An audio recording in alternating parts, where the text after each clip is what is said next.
भारत और पाकिस्तान के बीच तनाव और उसके बाद अब बायकॉट तुर्की जो है वो सोशल मीडिया पर लगातार ट्रेंड हो रहा है और इसके साथ साथ देश भर में तुर्की के सामानों से के साथ साथ अलग अलग जो तुर्की से चीज़ें भारत में आती हैं उसको लेकर लोग उसे बहिष्कार करते हुए भी नजर आ रहे हैं। और इन सब पर बातचीत करने के लिए हमारे साथ मौजूद हैं travel agent federation of India के वाइस प्रेसिडेंट अनिल कलसी जी। खासकर ट्रैवलिंग सेक्टर में, टूरिज्म सेक्टर पर कितना असर बाइकॉट तुर्की के बाद पड़ेगा, इस पर इनसे बातचीत करेंगे। सर, तुर्की या फिर अजरबैजान लोग ज़्यादा जाना क्यों प्रेफर करते हैं और क्या चीज़ें भारतीय लोगों को वहाँ पर लुभाती हैं जिसके चलते बड़ी संख्या में लोग जो हैं वो वहाँ पर जाते हैं? बाकू तो बहुत सुंदर शहर है, एक्सेसिबल बहुत है, यूरोप की फील आती है और प्राइसेस लो थी। उस वजह से बहुत लोग जाते थे इंडिया से। सेंट्रल एशियन कंट्रीज़ बहुत ही पॉपुलर हो गई लास्ट एक दो साल में, वीज़ा की भी इशू नहीं होती थी। सिमिलरली टर्की में भी बहुत ही सुंदर जगह है, बहुत सारी जगह देखने वाली हैं और वीज़ा का एक्सेस भी ठीक था उनका। आपको ई वीज़ा मिल सकता था अगर आपके पास बाकी वीज़ा हो तो। और इस वजह से प्राइस भी रीज़नेबल थी, यूरोप की फील आती थी, सुंदर बहुत है, इस वजह से बहुत हिंदुस्तानी जाते थे। मोर ओवर जब यूरोपियंस ने वहाँ जाना कम किया तो उस टाइम इंडियन मार्केट ने ही टेक ओवर किया। एंड हमारे यहाँ से तो वेडिंग्स और ये फंक्शंस और सब भर भर के लोग गए, हम ये कह सकते हैं in the last 2 years. Last year 3.5 lakh आदमी इंडिया से गया। फ़्लाइटें 92% लोड फैक्टर था और it was the flavour of the season. मतलब हम कहते हैं कि जाने वाली जगह थी, सब देखते थे कि बाकू और टर्की में एक चक्कर लगा के आए, सबको एक्सपीरियंस हो जाए। अब करंट सिचुएशन में ये है कि ब्लेटेंट वायलेशन ऑफ नेशनलिज्म।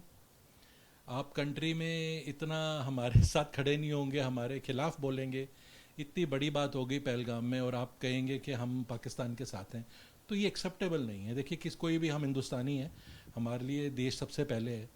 और इस वजह से बहुत सारी कैंसलेशंस हुई हैं। बहुत हमारी जो ऑनलाइन कंपनीज़ हैं, हमारे मेंबर्स हैं टाफ़ी में, जिन्होंने कि बंद कर दिया सेल करना, और बहुत अच्छी बात है। एक्चुअली उनको फील होना चाहिए कि you take the wrong decisions, stand with the wrong people, it is going to have the wrong repercussions. अब आप देखिए कि कितने सारे 2,500-3,000 आदमी तो अभी कैंसिल हो गए और आगे लोग बुकिंग नहीं करा रहे हैं। तो जो फ़्लाइट्स यहाँ से जा रही हैं वो टर्की से ट्रांजिट करते लोग आगे जा रहे हैं। टर्की बाउंड पैसेंजर्स हमारे हिसाब से बहुत कम हो गए हैं। अगर बात करें सर तो सबसे ज़्यादा लोड फ्लाइटों पर कब रहता था टर्की जाने की, जो लोगों में पहल जो है वो काफ़ी ज़्यादा देखी जाती थी, तो वो पीक सीजन जो है वो कौन सा रहता था? बड़ा इंटरेस्टिंग फिनोमेना है कि सारा साल ही टर्की का बिजनेस रहता था, क्योंकि वहाँ पर अलग अलग 3-4 डिफरेंट डेस्टिनेशंस है, बीच भी है, हिल्स भी हैं, हॉट एयर बलून्स, केव्स वगैरह, ऐसी बहुत सारी पमकुले वगैरह अलग अलग जगह है। और इस्तांबुल अपने आप में एक शहर है जो देखने लायक है। जब कमाल अतातुर्क जी ने बनाया था 1968 में, तो उन्होंने इसको सेकुलर बनाया था कि the country will not have any religion. In fact जो हिगा सोफिया थी वो पहले मॉस्क थी, उसको उन्होंने कन्वर्ट करके इनटू अ लाइब्रेरी बनाया था और इस्लामिक रिलिक्स भी रहने दिए थे और क्रिश्चियन रिलिक्स भी रखे थे ताकि लोग आएँ और देखें। और एक मैं कहता था कि दुनिया में मिसाल है टर्की। और एकदम देखते देखते पिछले 2-3 सालों में जब से नए प्रेसिडेंट आए हैं, इतना ज़्यादा उन्होंने, they have wanted to become the leader of the Islamic world, उससे ये सिचुएशन इतनी नेगेटिव हो गई है कि अब फिर उसको हेगा सोफिया को फिर से इन्होंने मॉस्क बना दिया। It's not that it is your own country, but at the same time मतलब सेंटिमेंट ऑफ द वर्ल्ड को भी तो साथ में लेके चलना पड़ता है। सर एक सवाल और है सर, अगर एक हफ्ते की बात करें, लास्ट 8-9 मई से लेकर आज 16 मई हो गई है, तो इस बीच अगर आप चूंकि आप इसके वाइस प्रेसिडेंट भी हैं, तो क्या जो असर है वो फ्लाइट पर कितना पड़ा है, कितने टिकट जो है स्पेसिफिक अगर आप डेटा के हिसाब से बता पाएँ कि कितने कैंसिल हुए हैं? बड़ा इंटरेस्टिंग है जी। अहमदाबाद गुजरात से हमारे बड़े फैमिलीज़ ट्रैवल करती हैं। माइस मोमेंट बहुत है हमारे यहाँ, मीटिंग इन द इंसेंटिव्स के बहुत लोग जाते हैं।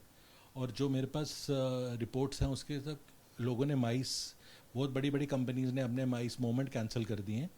जो हॉलिडे ट्रैवल प्लान था वो कैंसिल कर दिए। और जो इंडिविजुअल ट्रैवल है वो तो बिल्कुल ही नहीं जाना चाहते, क्योंकि इंसान ऐसी जगह जाता है जहाँ वो वेलकम हो। आपको ये फीलिंग आती है अब कि maybe I am not welcome in Turkey any longer. बहुत नेगेटिव है। इससे सर कितना असर जो है वो खासकर तुर्की को कितना नुकसान पड़ेगा और कितना ज़्यादा घाटा भारत से इस तरह से संबंध खराब होने पर उसका उसका कितना नुकसान होगा? इंडियन तो बहुत पैसा खर्च करते हैं जी बाहर जाके, और हमारे यहाँ तो हॉलिडे में अपने घर से अच्छी जगह रहते हैं, अच्छे अच्छे होटलों में रहते हैं और महंगी जगह यूज़ करते हैं। और टर्की को इतनी सस्ती डेस्टिनेशन भी नहीं है। और not only hotels, transportation, shopping और जो बाकी पेरिफेरल्स हैं वो बहुत हैं।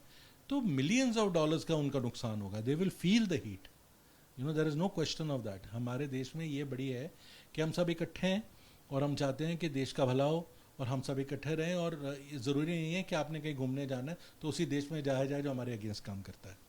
ठीक है, तो travel agent federation of India के वाइस प्रेसिडेंट अनिल कलसी का साफ तौर से कहना है कि जिस तरह से बॉयकॉट तुर्की जो ट्रेंड कर रहा है उससे निश्चित तौर पर भारी नुकसान तुर्की को झेलना पड़ेगा। कैमरामैन आशीष सक्सेना के साथ दिव्यांकर तिवारी, एबीपी न्यूज़, दिल्ली।